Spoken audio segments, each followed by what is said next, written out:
Hello बच्चों, आज हम पढ़ेंगे फोटोसिंथेसिस का फोर्थ लेक्चर।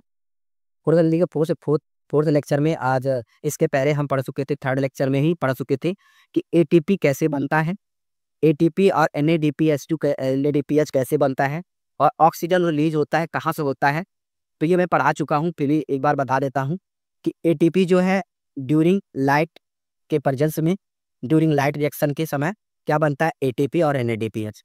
और उसके बाद जो ऑक्सीजन बनता है वो स्प्लिटिंग ऑफ वाटर से, वाटर जब स्प्लिट होता है तो ऑक्सीजन बनता है। ऑक्सीजन जो बनता है वो क्लोरोप्लास्ट से बाहर निकल, क्लोरोप्लास्ट से लीक के थ्रू होते हुए बाहर निकल जाता है एटमॉस्फेयर में।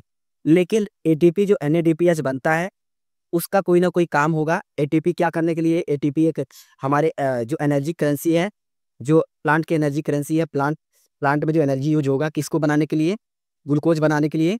और एनएडीपीएच2 भी एटीपी बनता है, ठीक है। तो ये दोनों यूज किए जाते हैं किसके, फोटोसिंथेसिस में, as a formation of food, ठीक है। तो अब हम पढ़ते हैं, यहाँ हेडिंग है where are the ATP and NADPH use, ठीक है। लेकिन इस लेक्चर को पढ़ने से पहले आप इतना सुन लीजिए कि आप इस लेक्चर को पूरी देखिएगा, क्योंकि ये लेक्चर बहुत वेरी वेरी इंपॉर्टेंट है, ठीक है। आपको ऐसा लगता होगा कि पहले ऐसे ऊपर से देख के लगता होगा कि स्टार्ट में कि कैसा, पता नहीं क्या पढ़ाया क्या नहीं, लेकिन जो फोटोसिंथेसिस का हार्ट बोला जाता है, फोटोसिंथेसिस का मेन जो हार्ट है वो यही टॉपिक है। ये बहुत बहुत most very very important topic है। इस टॉपिक से बहुत सारे बच्चे नहीं समझ में आता है, फोटोसिंथेसिस बोलते हैं टफ है, लेकिन टफ नहीं, एकदम बिल्कुल आप स्मूथ इजी है। आप यहाँ पढ़ने के बाद आपको लगेगा कि फोटोसिंथेसिस C3 C4 साइकिल कुछ नहीं है, एकदम बिल्कुल आसान है। तो आप इस चैप्टर को बहुत अच्छे से पढ़िएगा, ठीक है, और पूरी लेक्चर को जरूर देखिए, ठीक है। उसके बाद आज के हम स्टार्ट करते हैं, चलो यहीं से, कि ATP NADPH and oxygen produce by light reaction, oxygen diffuse out of the chloroplast. ये पहले मैं बता दिया कि ये लाइट रिएक्शन के समय प्रोड्यूस होता है, ठीक है, और जो ऑक्सीजन होता है वो रिलीज हो जाता है एटमॉस्फेयर में। दूसरा लाइक गैप पॉइंट क्या है, ATP and NADPH use synthesise. अभी मैंने बताया कि एटीपी और एनएडीपीएच जो है ये किसके लिए यूज किया जाता है, synthesise of food, synthesise of food and more glucose synthesise या फूड, फूड क्या है, ग्लूकोज ही है, ठीक है, सुनना। और इसको इसको किसमें, biosynthesis phase of the photosynthesis, biosynthesis phase है इसको, फोटोसिंथेसिस जो हो रहा है बायोसिंथेसिस फेज है, उसमें जो है एटीपी और एनएडीपीएच यूज होता है synthesis for food and glucose के लिए, ठीक है, सुनना। अब आपको एक कहानी क्या है, एक फिर से पॉइंट बताता हूँ कि पहली बार जो CO2 फिक्सेशन करवाए, मतलब CO2 का जो फिक्सेशन हुआ एटमॉस्फेयर से आया लीक के थ्रू, ठीक है। तो CO2 जो क्लोरोप्लास्ट में हो रहा है वो कैसे हो रहा है, कौन कर रहा है और कौन उसको फिक्स कर रहा है, कौन सा कंपाउंड, ये पहली बार एक्सपेरिमेंट किसने किया, मेलविन और कैल्विन ने, ठीक है। तो आफ्टर वर्ल्ड वार सेकेंड के बाद मेलविल कैल्विन ने यूज किया radio isotope, radio active carbon 14। उन्होंने क्या लिया, रेडियो एक्टिव कार्बन 14, किसके अंदर, एलगी, कौन सी, एलगल, एलगल के अंदर, मतलब एलगल दिया, एलगी है, ठीक है, एलगल। उसके अंदर देखा कि फोटोसिंथेसिस की डिस्कवरी की, उसके अंदर देखा कि जो फोटोसिंथेसिस हो रहा है उसके अंदर डिस्कवरी क्या की, फोटोसिंथेसिस के प्रेजेंस में डिस्कवरी क्या की कि CO2 जो फिक्स कर रहा है, CO2 जो फिक्सेशन हो रहा है वो कौन कर रहा है, CO2 का फिक्सेशन जो तीन कार्बन वाले ऑर्गेनिक एसिड था, ठीक है, वो फिक्स करता था CO2 को। इसीलिए उसको क्या कह दिया गया, CO2 उसको कह दिया कैल्विन साइकिल। कैल्विन साइकिल क्यों कहा गया, क्योंकि ये जो फिक्सेशन है साइक्लिक प्रोसेस है, और कैल्विन के नाम से इस साइकिल का नाम रख दिया गया, ठीक है। अब ये आता है कि जो तीन कार्बन ऑर्गेनिक एसिड है वो है क्या एक्चुअली में, तो वो क्या है, वो थ्री फास्फोग्लिसरिक एसिड है। तो थ्री फास्फोग्लिसरिक, ठीक है, थ्री फास्फोग्लिसरिक है, ठीक। अब सुनना मेरी बात, कि अब पूछा जाता है कि first stable product in Calvin cycle में फर्स्ट स्टेबल प्रोडक्ट कौन होता है, तो 3 PGA होता है, 3 PGA। 3 PGA जो होता है, 3 PGA का फुल फॉर्म जो होता है 3 PGA। तो फास्फोग्लिसरिक एसिड, फास्फोग्लिसरिक एसिड, ठीक है, फास्फोग्लिसरिक एसिड होता है, ठीक है। ये फर्स्ट स्टेबल प्रोडक्ट है। आप सुनना, अब इसी को C3 पाथवे भी कहा जाता है। क्यों C3 पाथवे कहा जाता है? क्योंकि ये 3 कार्बन का है, इसलिए C3 पाथवे भी कहा जाता है। CO2 जो होता है, CO2, जैसे ये CO2 है और ये वाटर है, क्योंकि वाटर किसके स्टोमक अंदर प्रेजेंट है, CO2 आया, दोनों आपस में कंबाइंड किए, कंबाइंड करने के बाद फॉर्मेशन क्या कर दिए, ग्लूकोज का। अच्छा, ये जो कंबाइंड ग्लूकोज का फॉर्मेशन कर रहे हैं ना, इसके लिए एनर्जी चाहिए, एनर्जी लगती है, तो एनर्जी आप देख ही रहे हो, इसी बारे हम पढ़ रहे हैं कि ATP और NADPH यही खर्च होता है, ठीक है। तो याद रखना, ये इतना था। अब आगे बढ़ते हैं, आज चलते हैं साइकिल की तरफ से। ये आपका वेरी मोस्ट इंपॉर्टेंट साइकिल, तो जो अभी बताया है C3 साइकिल, ठीक है, यानी कैल्विन साइकिल। तो कैल्विन साइकिल आपको दिख रहा होगा, ये कैल्विन साइकिल है। ये क्या है, कैल्विन साइकिल। तो आपको पहली बार यहाँ दिख रहा है, पहली बार CO2 प्लस वाटर, यहाँ दिख रहा है CO2 प्लस वाटर। और क्या है, RUBP, रुबिस्को, राइबोलोज, RUBP जो है ये क्या करता है, पहली बार क्या करता है, इसको पहली बार रिएक्शन करेगा, किससे, ऑक्सीजन से और वाटर से, ये दोनों मिलकर कार्बोक्सिलेशन करेंगे। कार्बोक्सिलेशन नथिंग बट कार्बन का CO2 का फिक्सेशन। कार्बोक्सिलेशन पहला स्टेप जो है, कार्बोक्सी नथिंग बट CO2 का फिक्सेशन।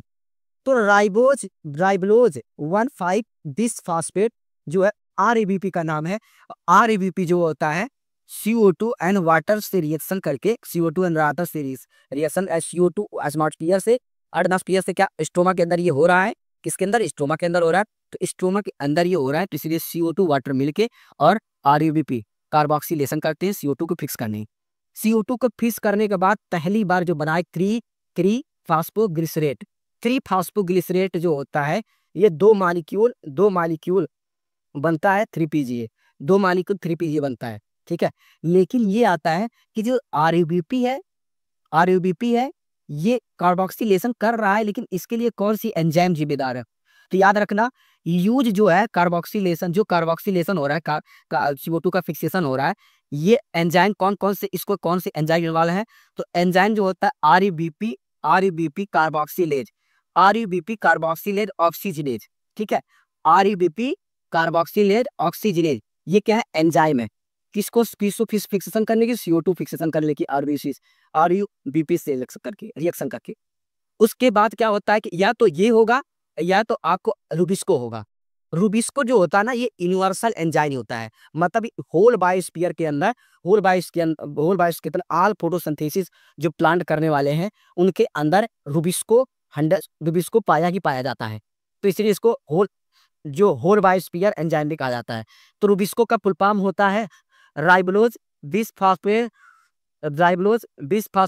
कार्बोक्सिलेज ऑक्सीजनेज, ठीक है, इसका फुल फॉर्म है, सुनना।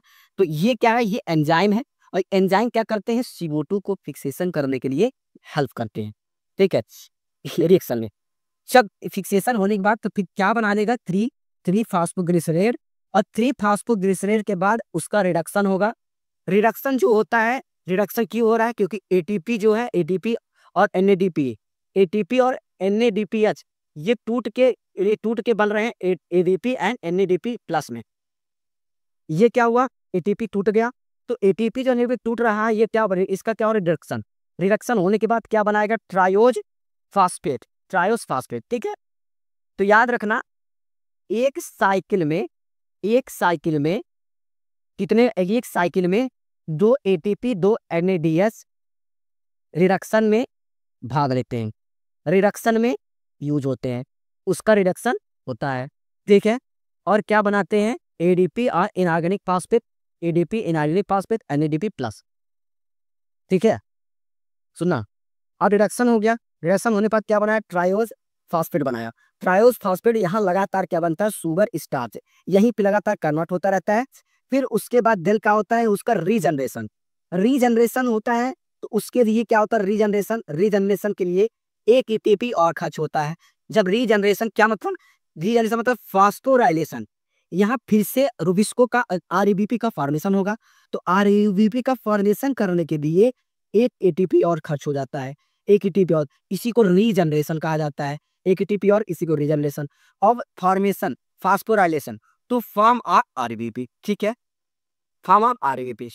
सुनना, अब क्या बना लिया फिर से रूबिस उस के आरबीपी, तो आरबीपी बना लिया राइबोलोज बिस्फॉस्फेट 1 राइबोलोज 1,5 बिस्फॉस्फेट। अब इसी को दूसरा नाम भी है आरबीपी का 5 carbon ketone sugar, 5 carbon ketone sugar, ठीक है, 5 कार्बन कीटोन शुगर हो जाया। अब एक चीज आता है इंपॉर्टेंट, क्या है कि जो C3 साइकिल चल रही है ना, C3 साइकिल चल रही है ना, इसमें टोटल कितने साइकिल होनी चाहिए एक ग्लूकोज बनाने की, 1 मॉलिक्यूल। तो याद रखना C3 साइकिल में जो साइकिल चल रही है, एक साइकिल में एक टीपी यहाँ पे, 2 एटीपी यहाँ पे। NADP सिर्फ रिडक्शन के समय NADP 2 खर्च हुआ है, लेकिन क्या हुआ है, एक रीजनरेशन में एटीपी खर्च हुआ है, एक रिडक्शन में, 2 रिडक्शन में खर्च हुए हैं। कितने साइकिल में, एक साइकिल में। ऐसे टोटल 6 साइकिल, ऐसे टोटल 6 साइकिल चलानी पड़ती है एक ग्लूकोज फॉर्मेशन करने के लिए, एक ग्लूकोज फॉर्मेशन करने के लिए। तो आप बताइए कि टोटल 6 साइकिल चल रहा है तो कितने एटीपी कितने NADPH खर्च होंगे एक ग्लूकोज बनाने के लिए। तो याद रखना एक ग्लूकोज बनाने के लिए 18 एटीपी, 12 NADPH और कितना 6 CO2 खर्च होंगे, 6 CO2 खर्च होंगे, ठीक है। तो याद रखना यहाँ लिखे भी हैं each cycle use 3 ATP and 2 NADPH, और यहाँ पे दिया है 1 CO2। टोटल 6 साइकिल चलेंगे, total 6 cycle formation for the 1 glucose, ठीक है। अब यहाँ पे इंपॉर्टेंट पॉइंट यहाँ पे देखना, यहाँ पे मैं लिखा हूँ इंपॉर्टेंट पॉइंट 1 ग्लूकोज यूज, एक ग्लूकोज के लिए यूज क्या होता है, 6 साइकिल में 6 कार्बन 6 CO2 कार्बन डाइऑक्साइड और क्या 18 ATP 12 NADPH, ठीक है, ये खर्च होता है। और खर्च होने पर 18 NADP प्लस बनेगा, और सॉरी 12 NADP प्लस बनेगा, 18 ADP बनेगा, ठीक है, कन्वर्ट हो जाएगा। तो याद रखना C3 साइकिल में, और ये C3 साइकिल मीजोफिल सेल में चलती है, C3 साइकिल मीजोफिल सेल में चलती है, ठीक है। और एक इंपॉर्टेंट पॉइंट बता रहा हूँ, जो C3 के प्लांट होते हैं वो ज्यादातर C3 प्लांट में क्या होता है, फोटो रिस्पायरेशन। ऐसा क्यों होता है फोटो रिस्पायरेशन, क्योंकि जो रूबिस्को होता है, रूबिस्को ये 2 तरह से काम करता है। कैसा, ये इक्वल यानी कि equally attach to the CO2 and oxygen. मतलब ये हो गया कि जो रूबिस्को है वो दोनों में जुड़ने का क्षमता इक्वली रखता है। तो आप बताइए, अगर लीफ है, लाइट गिरा फोटोसिंथेसिस में, ठीक है, लाइट गिरा, CO2 अंदर आया स्टोमेटा के थ्रू, ठीक है, लीफ के स्टोमेटा के थ्रू CO2 अंदर आया, और CO2 आया तो उसके प्रेजेंस में लगातार CO2 जब बढ़ा हुआ है तो रूबिस्को उससे जुड़ रहा है, किससे, CO2 से। तो CO2 से जब जुड़ रहा है तो ग्लूकोज लगातार ग्लूकोज बना रहा है। लेकिन क्या हुआ, अगर ऑक्सीजन, मान लीफ के अंदर ऑक्सीजन की मात्रा बढ़ने लगे स्टोमा के अंदर, ठीक है, स्टोमा के अंदर ऑक्सीजन की मात्रा बढ़ रही है क्योंकि वहां पे क्या हो रहा है, वाटर की स्प्लिटिंग हो रही है, ठीक है, और CO2 आना बंद हो जाए, CO2 आ रहा है स्टोमेटा से, आना बंद हो जाए, तो उस समय क्या करता है, रूबिस्को जो है किससे जुड़ जाता है, ऑक्सीजन से। रूबिस्को ऑक्सीजन से जुड़ जाता है, जब ऑक्सीजन से जुड़ जाता है तो रिस्पायरेशन करने लगता है, ठीक है, क्या रिस्पायरेशन। तो यहाँ पे रिस्पायरेशन ना कह के फोटो रिस्पायरेशन, तो फोटो रिस्पायरेशन होने लगता है। अब फोटो रिस्पायरेशन में क्या होता है, ना तो एटीपी बनती है ना तो कोई ग्लूकोज बनता है, ठीक है, तो ना एटीपी ना ग्लूकोज, उल्टा खर्च होता है। इसीलिए इस समय क्या होता है, फोटो रिस्पायरेशन होने लगता है। इसीलिए फोटो रिस्पायरेशन जो, लेकिन इसीलिए C3 वाले जो प्लांट होते हैं ना, उनको लो लाइट इंटेंसिटी में, मतलब उसको कम लाइट, मीडियम लाइट चाहिए। अगर हाई लाइट इंटेंसिटी करोगे तो इसके अंदर क्या होगा, फोटो रिस्पायरेशन हो लगेगा। इसीलिए इनका मास जो होता है ना, इसका जो बायोमास होता है वो कम हो जाता है, इनका बायोमास, क्योंकि ये एनर्जी कहाँ खर्च कर देते हैं, अपने बॉडी को मेंटेन करने के लिए।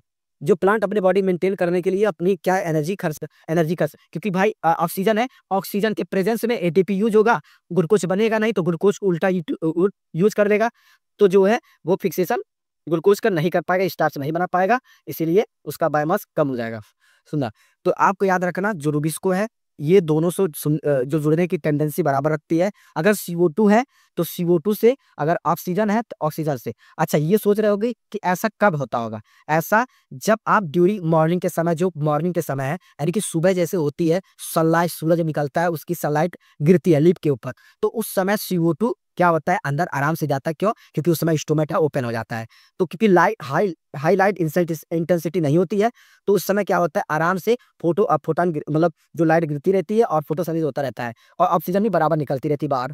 ठीक है, लेकिन जब हाई इंटेंसिटी लाइट हो जाती है 12-1 बजे के टाइम, तो उस समय स्टोमेटा क्लोज हो जाता है। अब बताओ, स्टोमेटा जब क्लोज हो जाएगा, तो स्टोमेटा जब क्लोज हो जाएगा तो क्या CO2 अंदर आ पाएगी? क्या ऑक्सीजन बाहर जा पाएगा? जब CO2 अंदर आ नहीं पाएगा, ऑक्सीजन जा नहीं पाएगा, तो ऑक्सीजन वहां स्प्लिटिंग वाटर हो रहा है, तो लगातार वाटर स्प्लिटिंग हो रहा है, तो ऑक्सीजन बढ़ता जाएगा, तो वहां पे किसको यूज कर लेगा? ऑक्सीजन बढ़ता जाएगा। अब यार ठीक है, तो ये कौन इसको यूज कर लेगा? ऑक्सीजन को। जब ऑक्सीजन को यूज कर लेगा तो वहां पे फोटो रिस्पायरेशन होने लगता है। ठीक है, तो इतना देखो, और इतना ही टॉपिक था। अब इसके बाद हम पढ़ते हैं क्या, C4 साइकिल। ठीक है, अभी हम पढ़ाए हैं कि C3 साइकिल के बारे में। C3 जो होता है, अच्छा उसमें एक चीज इंपॉर्टेंट है, उसमें कितना एटीटी खर्च होता है और कितना LADP खर्च होता है, सब बता चुके। लेकिन याद रखना कि CO2 का जो प्राइमरी एक्सेप्टर होता है C3 साइकिल में, वो RUVP होता है, RUVP। लेकिन अभी हम पढ़ने जा रहे हैं C4 साइकिल, तो C4 साइकिल में RUVP नहीं होके PEP होता है। जो प्राइमरी एक्सेप्टर होता है वो PEP होता है। ठीक है, अब यहाँ से पढ़ते हैं, क्योंकि अभी उस वहाँ पे हम एक्सपेरिमेंट कर चुके हैं, C3 साइकिल दे चुके, एक्सपेरिमेंट भी कर चुके, और फिर उसमें देखे कि जो 3 कार्बन ऑर्गेनिक एसिड था, वो जो कार्बन को फिक्सेशन करता था, उसको C3 साइकिल बोल दिया। अब यहाँ पे first first first CO2 acceptor नहीं, फर्स्ट स्टेबल प्रोडक्ट जो होता है, first stable product CO2 fixation, जो फर्स्ट स्टेबल प्रोडक्ट है जो CO2 फिक्सेशन करेगा, वो अभी बता चुके हैं। C4 प्लांट में 4 कार्बन का ऑर्गेनिक एसिड होता है, 4 कार्बन का। जो 4 कार्बन का एसिड होता है, उसको हम ऑक्जेलिक एसिडिक एसिड का कहते हैं, ऑक्जेलिक एसिडिक एसिड भी कहते हैं, जिसका नाम है ए OAA, जिसका नाम है OAA, ऑक्जेलिक एसिडिक एसिड। ठीक है, अब आती है कि जो C4 प्लांट है, ये इसमें एक्चुअली में ऐसा एनाटॉमी क्या है कि इसके अंदर क्या अलग दिखेगा। वो जो C3 प्लांट था उनका एनाटॉमी अलग था, इनका एनाटॉमी अलग है। जो लीफ के अंदर अरेंजमेंट है सेल का, वो इसमें अलग है। उसमें सिर्फ क्या था, C3 साइकिल में मीजोफिल सेल था, और इसमें जो है मीजोफिल सेल और बंडल स्टेज सेल दोनों होते हैं। अब जो मीजोफिल सेल तो हर प्लांट में होता है, मीजोफिल हर plant, all plant present mesophyll cell. ठीक है, सभी प्लांट में मेसोफिल सेल प्रेजेंट होता है, बट कुछ स्पेशल प्लांट होते हैं, जो स्पेशल प्लांट होते हैं उनके अंदर मेसोफिल सेल नहीं, मतलब प्रेजेंट तो होता ही है, उसके अंदर ब्लान बंडल सीज सेल प्रेजेंट होता है। अब ये बंडल सीज सेल है क्या, जो वेस्कुलर बंडल है, मतलब जो जाइलम एंड फ्लोएम जो लीफ के अंदर गया हुआ है, तो लीफ के अंदर जो जाइलम फ्लोएम है, वेस्कुलर बंडल है, उसके किनारे किनारे स्पेशल एक अरेंजमेंट सेल होता है, जो किनारे किनारे स्पेशल अरेंजमेंट सेल है, उसका नाम है मीजोफिल सेल। तो वस्कुलर बंडल के किनारे अरेंजमेंट मीजोफिल सेल प्रेजेंट है, इसी को वस्कुलर पुष्प को बंडक फिश सेल कहा जाता है। ठीक है, और इसका जो अरेंजमेंट है ना, अरेंजमेंट है, इसी को क्रेंच एनाटॉमी कहा जाता है, इसी को क्रेंच एनाटॉमी भी नाम दिया जाता है। और क्रेंच एनाटॉमी अगर पूछा जाए कौन से प्लांट के अंदर पाया जाता है, तो C4 प्लांट के अंदर। ठीक है, C3 प्लांट के अंदर नो क्रेंच एनाटॉमी प्रेजेंट। तो यहाँ पे छोटा सा दिखाया भी हूँ, ये जो है एक मीजोफिल सेल है, मीजोफिल, ये बंडस, ये इसमें बस्कुलर बंडल है, इसके किनारे किनारे मीजोफिल सेल प्रेजेंट है, बहुत सारे मीजोफिल सेल है, ये लीफ है। ठीक है, तो मीजोफिल सेल है यहाँ पे दिखाया गया। और ये याद रखना कि जो मीजोफिल सेल के अंदर क्लोरोप्लास्ट प्रेजेंट होते हैं, वो बड़े बड़े होते हैं, लार्ज नंबर में बड़े बड़े होते हैं। और जो क्लोरोप्लास्ट के अंदर एक चीज याद रखना, और क्लोरोप्लास्ट के अंदर, इसके अंदर ग्रेना ऑब्सेंट होता है, ग्रेना विदाउट ग्रेना, मतलब किसके अंदर, बंडल सीज के अंदर विदाउट ग्रेना। ठीक है, और लार्ज नंबर ऑफ क्लोरोप्लास्ट। अब ग्रेना नहीं प्रेजेंट है तो मतलब क्या, thylakoid scattered form, thylakoid scattered form में डायरेक्ट थैलाकॉइड पे सनलाइट गिरेगी और क्या, फोटोसिंथेसिस होगा। ठीक, अब याद रखना यहाँ पे, अब यहाँ पे एक चीज कहते हैं C4 प्लांट याद रखना, ये हाई टेम्परेचर पे टॉलरेट, इन जो टॉलरेंट करते हैं ये हाई टेम्परेचर पे, high temperature, high intensity of the light, ठीक है, high intensity of the light, high temperature, ठीक है। और इनकी जो मैंने अभी बताया कि इनकी जो लीप होती है ये स्पेशल एनाटॉमी, अभी तो स्पेशल एनाटॉमी बता भी दिया, तो यहाँ पे दिया है ये कैसे कैसे रीजन में, ट्रॉपिकल रीजन में प्रेजेंट होंगे और इसके लिए हाई इंटेंसिटी लाइट होना चाहिए और इसमें हाई टेम्परेचर होना चाहिए। ये हाई टेम्परेचर पे फोटोसिंथेसिस करते हैं, फोटोसिंथेसिस करते हैं, शुगर अपना ग्लूकोज बनाते हैं, फूड बनाते हैं, ठीक है। अब आता है कि C4 प्लांट का एग्जाम्पल सुन लो। C4 प्लांट का एग्जाम्पल जो होता है मेज और शुगर के, आपके एनसीईआरटी में दिया है मेज और सार्गसम, मेज और सार्गम। तो मेज और सार्गम जो होता है ये high high content of the starch, high content of the sucrose, ठीक है, सुक्रोज प्रेजेंट होता है, ठीक। अब याद रखना नो फोटो रिस्पायरेशन, इसके अंदर कोई भी फोटो रिस्पायरेशन नहीं हुआ, किसके अंदर, C4 प्लांट के अंदर, C4 प्लांट के अंदर रिस्पायरेशन नहीं प्रेजेंट होता है, do to not present near the या close the CO2 of the rubisco. Rubisco के पास ना CO sorry not present oxygen, CO2 नहीं ऑक्सीजन, ठीक है। तो जो रुबिस्को है, रुबिस्को के पास जो ऑक्सीजन नहीं प्रेजेंट होता, इसलिए वो वहाँ पे फोटो रिस्पायरेशन नहीं हो पाता। वहाँ पे CO2 प्रेजेंट होता है, रुबिस्को के पास बहुत सारा CO2 प्रेजेंट होता है, इसलिए रुबिस्को CO2 को यूज करके लगातार ग्लूकोज बनाता है, वहाँ पे फोटो रिस्पायरेशन नहीं होता। क्योंकि यहाँ पे दो टाइप का सेल होते हैं, दोनों टाइप अटैच होते हैं, एक मेसोफिल सेल, दूसरा बंडल सेल, ठीक है। अब यहाँ पे primary CO2 acceptor, primary CO2 acceptor अभी मैंने बताया, प्राइमरी CO2 एक्सेप्टर जो PEP होता है, PEP फास्फोइनाल पायरुवेट, PEP का फुल फॉर्म फास्फोइनाल पायरुवेट, फास्फोइनाल पायरुवेट होता है, ठीक है। और उसके बाद याद रखना ये तीन कार्बन मॉलिक्यूल का होता है, तीन कार्बन मॉलिक्यूल जो फास्फोइनाल है ये 3 कार्बन मॉलिक्यूल का होता है, ठीक है, फास्फोइनाल पायरुवेट, ठीक। और किसके अंदर प्रेजेंट होगा, मेसोफिल सेल के अंदर। तो याद रखना फास्फोइनाल पायरुवेट PEP जो है ये सिर्फ मेसोफिल सेल के अंदर होता है, बंडल सेल के अंदर एब्सेंट होता है। और याद रखना एक चीज कि अराउंड द बंडल, ये तो हम बता चुके, अभी आपको बताए हैं कि बंडल सेल के किनारे large number of the large cell पाया जाता है जिसका नाम बंडल सेल। तो यहाँ पे around the vascular bundle large cell present called called bundle cell, ठीक है। अब याद रखना यहाँ पे बताया हूँ अरेंजमेंट ऑफ द सेल किसके किनारे, सर बंडल सेल के किनारे, उसको ना करेज एनाटॉमी दिखाया जाता है, ठीक है। अब अभी चलते हैं, देखते हैं कि प्रोसेस किसका, साइकिल का, जो C4 साइकिल है। तो आपको फिर यहाँ यहीं से आपको सारी चीज क्लियर हो जाएगी। पहली बार CO2 एटमॉस्फेयर से CO2 आया, पहली बार एटमॉस्फेयर से CO2 आया और क्या लीफ के ऊपर लीफ में इंटर किया, किसके थ्रू, स्टोमेटा, स्टोमेटा के थ्रू लीफ में इंटर किया। इंटर करने के बाद किसके पास गया, किसके अंदर चला गया, क्लोरोप्लास्ट के अंदर। क्लोरोप्लास्ट के अंदर गया, क्लोरोप्लास्ट में क्या प्रेजेंट था, क्या प्रेजेंट था, SCO3 माइनस, ठीक है, बाइकार्बोनेट, SCO3 माइनस प्रेजेंट था। अब उसके बाद कौन था, PEP फास्फोइनाल पायरुवेट, ये दोनों आपस में मिलके किसको फिक्सेशन किए, CO2 को।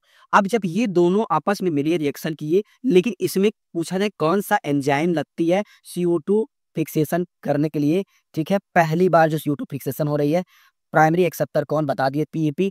और उसके बाद फर्स्ट इथेनॉल प्रोडक्ट क्या बनाएगा, ऑक्जेलो एसिटिक एसिड। जो ऑक्जेलो एसिटिक एसिड होता है वो फिक्सेशन होता है किसके थ्रू, इन दोनों के थ्रू। अब एंजाइम कौन सी लगती है, PEP कार्बोक्सिलेज, यानी कि फास्फोइनाल कार्बोक्सिलेज एंजाइम यूज होता है और उसको या पेप्चेज नाम है, ये पेप्चेज है, पेप्केज, ठीक है। अब याद रखना कि मेसोफिल सेल के अंदर रुबिस्को एब्सेंट होता है, ये मेसोफिल सेल है, मेसोफिल सेल के अंदर रुबिस्को एब्सेंट होता है, मेसोफिल सेल के अंदर रुबिस्को एब्सेंट होता है, रुबिस्को एब्सेंट। और बंडल सेल के अंदर रुबिस्को प्रेजेंट होता है। अब इन दोनों का जो कहानी है, बात ये है कि रुबिस्को यहाँ एब्सेंट है, तो ये मेसोफिल सेल है, इसके अंदर स्प्लिटिंग ऑफ वाटर भी होता होगा, ऑक्सीजन लगातार रिलीज होगा, तो ऑक्सीजन किसके अंदर रहेगा, मेसोफिल सेल, और फिर उसके बाद मेसोफिल सेल के बाहर निकल जाएगा। यहाँ पे रुबिस्को नहीं है तो इसको क्या करेगा, इसको पकड़े, हाई लाइट इंटेंसिटी हो चाहे लो लाइट इंटेंसिटी हो, लेकिन हाई लाइट इंटेंसिटी में ये प्रोडक्ट अच्छा बनाता है, ठीक है। तो याद रखना, अब यहाँ से यहाँ पे CO2 फिक्सेशन हो गया। अब यहाँ पे ऑक्सिडरी एसिडिक कन्वर्ट हो गया मैलिक एसिड में 4 कार्बन, और 4 कार्बन से फिर मैलिक एसिड किस में कन्वर्ट हो गया, एस्पार्टिक एसिड में, ये भी 4 कार्बन का। अब 4 कार्बन अब ट्रांसपोर्ट थ्रू द प्लाज्मोडेस्माटा, कहाँ से, मीजोफिल सेल टू बंडस सिस्टम, ठीक है, थ्रू प्लाज्मोडेस्माटा, ठीक है, किसका ट्रांसपोर्ट, 4 कार्बन वाला एस्पार्टिक एसिड। अब एस्पार्टिक एसिड जो है वो कार्बन लिया है, तो यहाँ से डी कार्बोक्सिलेशन होगा, और डी कार्बोक्सिलेशन होने के बाद CO2 निकल जाएगा बाहर। CO2 निकलने के बाद इसको फिक्सेशन कर लेगा कौन, C3 साइकिल, C3 साइकिल, और तीन कार्बन का यानी कि C3 एसिड जो है वो transport then against through the plasmodesmata, ठीक है, bundle sheath cell to mesophyll cell में। अब 3 कार्बन जो 3 कार्बन एसिड है वो किस में कन्वर्ट हो जाएगा, फास्फोइनान पाइरुवेट में। अब फास्फोइनान पाइरुवेट में कन्वर्ट हो जाएगा, फिर से यही साइकिल चल जाएगी। तो याद रखना ये लगातार चल रहा है, लगातार चल रहा है। तो आपको एक पता होगा बात कि सब लगातार चलेगा सर, तो यहाँ पे CO2 का कंसंट्रेशन बढ़ने लगेगा, किसके अंदर, बंडस से। अब बंडस से उसकी सेल के अंदर रुबिस्को प्रेजेंट है, रुबिस्को क्या करता है, रुबिस्को किसको, CO2 और वाटर को लेकर उसमें कन्वर्ट, किस में कन्वर्ट करता है, ग्लूकोज में कन्वर्ट। लगातार ग्लूकोज बनता जाएगा और ये साइकिल चलती जाएगी, ठीक है। सुनना, इसे पूछा जाता है आपसे, इसे पूछा जाता है कि आप तो वहां पे बता चुके C3 साइकिल में टोटल जो ATP खर्च होती है 18, एक ग्लूकोज बनाने के लिए 18 ATP खर्च होती है, 12 NADH2 12 NADPH खर्च होता है, और 6 साइकिल चलती है, और 6 CO2 खर्च होता है एक ग्लूकोज बनाने के लिए। यहाँ पे पूछा जाए कितना, एनसीईआरटी तो नहीं दिया है, लेकिन 30 ATP 12 NADH2 एक हेक्सोज यानी कि ग्लूकोज बनाने के लिए खर्च होगा, ठीक है। और अच्छा, इसमें इसमें इतना होता है। अब याद रखना, आपको डिफरेंट पूछा जाए तो डिफरेंट आप बहुत अच्छा से बता सकते हो। पहला, जो आप यहाँ C3 साइकिल, यहाँ C4 साइकिल, तो C3 साइकिल में आप इसमें पूछ सकते हो कि प्राइमरी CO2 एक्सेप्टर कौन होता है, C3 तो कौन होता है, RUBP, यहाँ पे कौन होता है, PEP, ठीक है। यहाँ पे जो C3 प्लांट में स्टेबल प्रोडक्ट कौन हो सकता है, वो होता है 3PGA, और यहाँ पे ऑक्जेलो एसिडिक एसिड, ठीक है, ऑक्जेलो एसिडिक एसिड। अब तीसरा डिफरेंट क्या है, C3 प्लांट में फोटो रिस्पायरेशन होता है, C4 प्लांट में फोटो रिस्पायरेशन एब्सेंट है। C3 प्लांट में मीजोफिल सेल के अंदर, मीजोफिल सेल के अंदर याद रखना, इसके जो मीजोफिल C3 सा, यहाँ पे रुबिस्को प्रेजेंट था, यहाँ पे रुबिस्को एब्सेंट है। C4 प्लांट के अंदर, सेल के अंदर रुबिस्को एब्सेंट है, किसमें, मीजोफिल सेल में। इसमें तो मीजोफिल सेल है, इसमें मीजोफिल बंडल स्टेज दोनों है, लेकिन यहाँ मीजोफिल सेल में जो रुबिस्को है यहाँ एब्सेंट है, ठीक है। अब बात करते हैं, और अब बात करते हैं कि C4 प्लांट और C3 प्लांट के बारे में। C3 प्लांट और C4 प्लांट के बारे में बात कर चुके हैं। अब आप इसके बारे में डिफरेंशिएट आप देख लिए हैं। अब बहुत अच्छा डिटेल भी हो गया। अगर आपको अच्छा लगा तो इसको आप लिख लीजिए, और इसको याद कर लीजिए, और उसके बाद अगर अच्छा लगा तो इसको लाइक जरूर करिए और शेयर भी करिए। ऑल द वेरी बेस्ट, ठीक है। सब्सक्राइब भी कर दीजिए, ठीक है। और कमेंट ना करना भूलिए, कमेंट करेंगे तो हमको पता चलेगा कि कंटेंट में क्या दिक्कत है। आप अच्छे से कमेंट करिए, कंटेंट में कोई दिक्कत हो तो बताइए और कंटेंट में अच्छा कर दे। और इसके बाद खत्म हो गया। Best of luck. बेचारी चांद, हाय रे हाय रे हाय रे।